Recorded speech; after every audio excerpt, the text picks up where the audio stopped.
Halo guys, welcome back to my channel. Selamat ketemu lagi bersama Priscilia.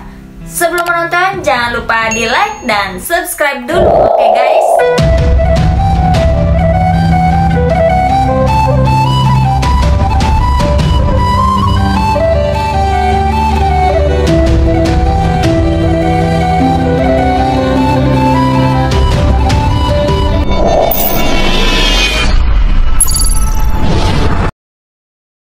Asal-usul adanya mermaid Putri Duyung sudah tidak asing lagi di telinga kita ketika mendengar nama Putri Duyung, karena makhluk mitologis satu ini sudah sangat terkenal di seluruh dunia. Bahkan di Indonesia sendiri sudah banyak film-film ataupun sinetron yang menceritakan tentang Putri Duyung. Pada videoku sebelumnya sudah membahas tentang siren. Nah, mermaid itu pada awalnya terinspirasi dari kisah siren di mitologi Yunani. Jadi pada dasarnya siren dan Putri Duyung adalah makhluk yang sama. Mereka sama-sama nimfa, hanya saja diceritakan dengan versi yang berbeda. Siren digambarkan dengan setengah manusia dan setengah burung, sedangkan mermaid digambarkan setengah manusia dan setengahnya lagi ikan. Namun mereka sama-sama mempunyai suara yang merdu dan sering mengganggu para pelaut yang lewat. Putri Duyung adalah makhluk mitologi yang tinggal di air, memiliki tubuh layaknya seorang perempuan dari kepala sampai pinggang. Sedangkan bagian tubuhnya dari pinggang ke bawah menyerupai ikan. Putri Duyung merupakan makhluk mitologi yang digolongkan pada setengah manusia dan setengahnya lagi hewan. Putri Duyung kerap dikaitkan dengan peristiwa berbahaya, di antaranya seperti banjir, badai, kapal karam, dan penenggelaman.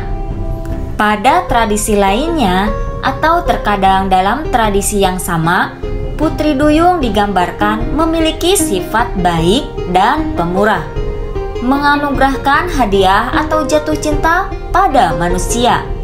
Kisah Putri Duyung muncul dalam cerita rakyat di berbagai budaya di seluruh dunia, meliputi timur dekat Eropa, Afrika, dan Asia. Kisah Putri Duyung pertama kali muncul pada masa kerajaan Mesopotamia, Assyria kuno. Nah, isinya itu menceritakan tentang Dewi Atargatis, ibu dari Ratu Assyria Semiramis. Diceritakan Dewi Atargatis adalah seorang dewi yang sangat-sangat cantik dan dia jatuh hati kepada seorang gembala. Laki-laki tersebut adalah manusia biasa. Karena dia hanya manusia biasa, jadi tidak kuat berhubungan dengan seorang dewi. Dan tanpa sengaja Atargatis membunuh kekasihnya. Setelah itu Dewi Atargatis hamil dan dia merasa putus asa. Di suatu waktu Atargatis melahirkan seorang putri yang menjadi Ratu Assyria, Semiramis. Karena dia merasa malu, dia ingin menceburkan dirinya ke dalam laut dan bunuh diri. Namun, para dewi tidak mengizinkannya mati dan malah merubahnya menjadi ikan. Akan tetapi, air tidak bisa mengubah sang dewi dengan sepenuhnya, karena kecantikannya yang luar biasa sebagai seorang dewi. Akhirnya hanya separuh tubuhnya yang berubah menjadi ikan. Dari pinggang ke atas berwujud manusia, sedangkan dari pinggang ke bawah berwujud ikan. Dewi Atargatis tidak hanya berubah menjadi mermaid Putri Duyung, tapi dia juga menjadi dewi laut. Meskipun dalam penggambaran pada zaman dahulu, Atargatis dilukiskan sebagai ikan berkepala dan bertangan manusia, mirip seperti Dewa Ea dari Babilonia. Bangsa Yunani mengenal Atargatis sebagai Direkto. Masyarakat Babilonia juga menyembah Putri Duyung sebagai dewa laut yang dikenal sebagai Ea atau Oannes. Nah, Oannes itu digambarkan Putri Duyung jantan. Dewi Atargatis adalah mermaid pertama di dunia. Sedangkan Tritons adalah mermaid versi laki-laki yang biasa disebut dengan merman. Mereka merupakan keturunan dari Tritons sebagai putra dan pewaris tahta Poseidon, dewa laut. Ada sebuah kisah dari mitologi Yunani versi lainnya. Legenda Yunani mengisahkan bahwa Putri Tesalonika, adiknya Alexander Agung, berubah menjadi Putri Duyung setelah kematiannya dan suka bergentayangan di Laut Aegean. Putri Duyung tersebut suka mendekati para pelaut yang ada di dekatnya dan menanyakan nasib kakaknya. Alexander sebenarnya sudah meninggal. Ia selalu mengajukan satu pertanyaan kepada para pelaut yang ditemuinya. Pertanyaannya itu seperti, apakah Alexander masih hidup? Jawaban yang tepat adalah, iya, Alexander masih hidup dan dia berkuasa serta menaklukkan dunia. Jawaban tersebut akan membuatnya senang, sehingga ia akan membuat perairan menjadi tenang dan menyelamati kapal yang melintas. Jika para pelaut menjawab hal lain, maka akan membuatnya marah, sehingga ia akan mendatangkan badai dan menarik kapalnya ke dalam laut. Dalam mitologi Yunani, Putri Duyung dikatakan sering mengganggu para pelaut yang lalai. Siapa saja yang tergoda akan menemui ajalnya. Putri Duyung juga dikaitkan dengan makhluk siren dalam mitologi Yunani. Demikian pula Sirenia, ordo mamalia laut yang terdiri dari duyung dan lembu laut. Beberapa catatan kesaksian perjumpaan dengan Putri Duyung oleh para pelaut zaman dahulu kemungkinan besar merupakan kekeliruan atas pengamatan wujud mamalia laut tersebut. Christophorus Columbus mengatakan bahwa dirinya pernah melihat Putri Duyung saat menjelajahi Laut Karibia. Dan laporan penampakan juga pada abad ke-20 dan ke-21 di Kanada, Israel, dan Zimbabwe. Pada tahun 2012, National Ocean Service Amerika Serikat menyatakan bahwa bukti keberadaan Putri Duyung tidak pernah ditemukan.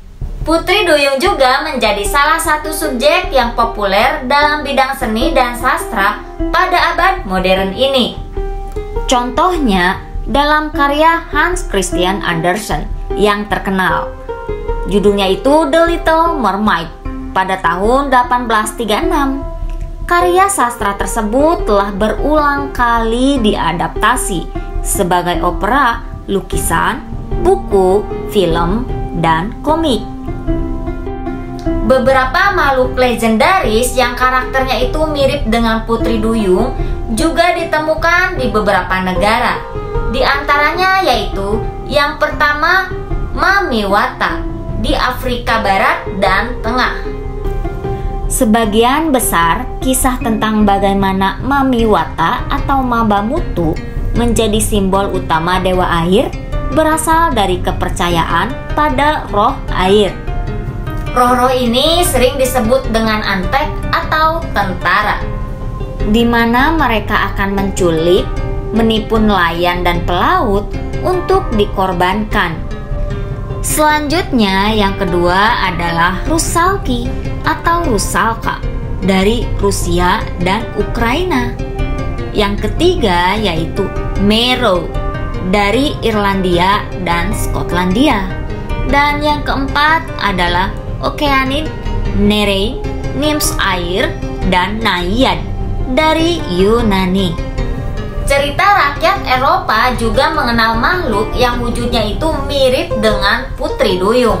Makhluk itu disebut dengan Melusine, yang dimana wujudnya adalah dari kepala sampai pinggang merupakan wanita atau manusia. Sedangkan berwujud ikan dari pinggang ke bawah, dengan 2 ekor yang bercabang atau kadang-kadang seperti ular. Menurut cerita rakyat Jepang, jika manusia memakan daging putri duyung, maka akan memperoleh keabadian. Dalam beberapa cerita rakyat di Eropa, konon katanya putri duyung ini bisa mewujudkan permohonan. Dalam dunia hiburan, putri duyung merupakan makhluk dalam kisah-kisah zaman dulu yang hingga kini sangat terkenal. Hal itu karena dimunculkan kembali melalui imajinasi-imajinasi baru, dan beberapa cerita meminjamkan karakter putri duyung sebagai makhluk asing yang menawan. Dalam novel Putri Duyung juga dikenal sebagai karakter dalam dongeng The Little Mermaid, karya Hans Christian Andersen, yang telah diterjemahkan ke berbagai bahasa. Putri Duyung juga muncul dalam novel Peter Pan dan Harry Potter sebagai makhluk yang bukan berasal dari alam manusia. Mermaid juga dikenal dalam bidang kesenian. Hannah Fraser memakai kostum Putri Duyung untuk atraksi di Sydney Aquarium. Salah satu lukisan Putri Duyung yang sangat terkenal adalah lukisan A Mermaid, karya John William Waterhouse, dilukiskan dari tahun 1895. Lukisan tersebut sempat hilang dan ditemukan kembali pada tahun 1970-an. Oke guys, itu adalah asal-usul Putri Duyung. Semoga bermanfaat. Sampai ketemu lagi di next video.